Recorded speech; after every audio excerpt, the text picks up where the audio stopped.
రాష్ట్రంలో ఆర్థిక పతనం పరుగులు పెడుతుంది. నవంబర్ నుంచి కొనసాగుతున్న ఆర్థిక క్షీణత జనవరిలోనూ కొనసాగింది. ప్రభుత్వ విధానాలతో రియాల్టీ రంగం కుదేలైంది. నిరుడుతో పోల్చితే 13,000 కోట్ల రాబడి తగ్గుదల కనిపించింది.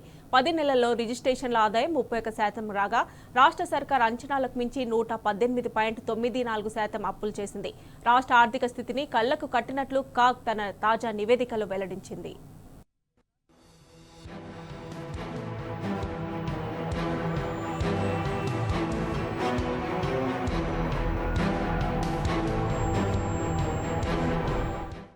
రాష్ట్ర ప్రభుత్వ అసమర్థ విధానాల ఫలితంగా రాష్ట్ర ఆర్థిక రంగ పతనం కొనసాగుతోంది. ఓవైపు పడిపోతున్న ఆదాయం, మరోవైపు అంచనాలకు మించిన అప్పులతో ఆర్థిక సమతౌల్యత దెబ్బతింది.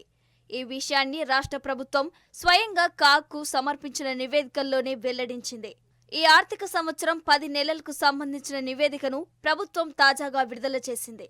దీని ప్రకారం ఈ ఆర్థిక సంవత్సరం 10 నెలలు గడిచిపోగా ప్రభుత్వం అంచనా వేసిన ఆదాయంలో సగం మాత్రమే వచ్చింది.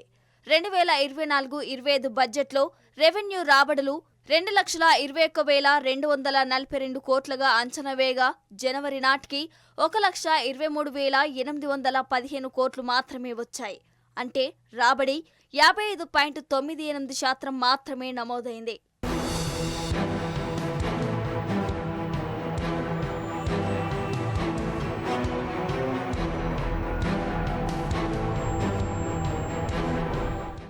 గత ఏడాది ఇదే సమయానికి రెవెన్యూ రాబడులు 63.20% ఉండటం గమనార్హం.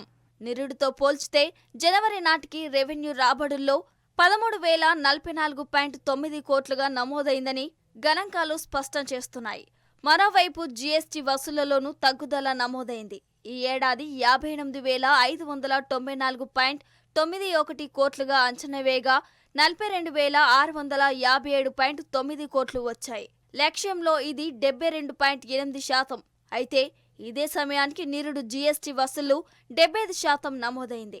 బీఆర్ఎస్ పాలనలో సొంత రాబడుల వృద్ధిలో దేశంలోనే అగ్రగామిగా నిలిచిన తెలంగాణ ఇప్పుడు బడ్జెట్ అంచనాలకు చేరుకోవడానికి అపసోపాలు పడుతుందని గణాంకాలు స్పష్టం చేస్తున్నాయి.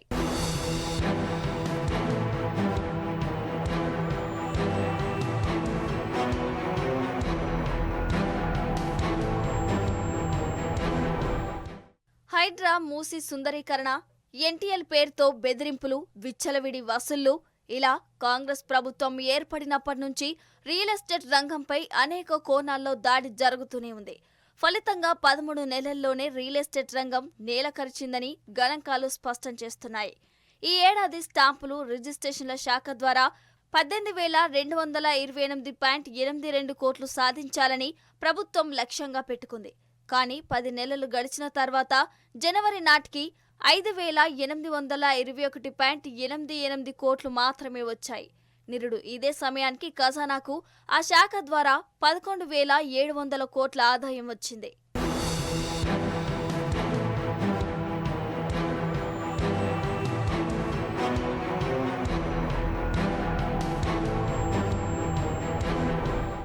కాంగ్రెస్ అంచనాలకు మించి అప్పులు చేసినట్టు కాగ్ నివేదిక వెల్లడించింది. ఈ ఏడాది 49,255.41 కోట్ల అప్పులు చేస్తామని బడ్జెట్లో అంచనా వేసింది. కానీ జనవరి నాటికే 58,586 కోట్లు రుణాలు తీసుకుంది. అంటే బడ్జెట్ అంచనాలను అధిగమించి ఏకంగా 118.94% రుణాలు పెరిగాయి. ఓవైపున ఆదాయం సృష్టించలేక మరోవైపు అప్పుల భారం మోపుతూ ప్రభుత్వం తన అసమర్థతను చాటుకుంటుందని ఆర్థిక నిపుణులు మండిపడుతున్నారు. ఈ సంక్షోభం ఇలాగే కొనసాగితే రాష్ట్ర ఆర్థిక పరిస్థితి మరింత లోతుల్లోకి జారిపోవటం ఖాయమని హెచ్చరిస్తున్నారు. ఇప్పటికైనా జట్లు రాబడి పెంచే మార్గాలు అన్వేషించాలని సూచిస్తున్నారు.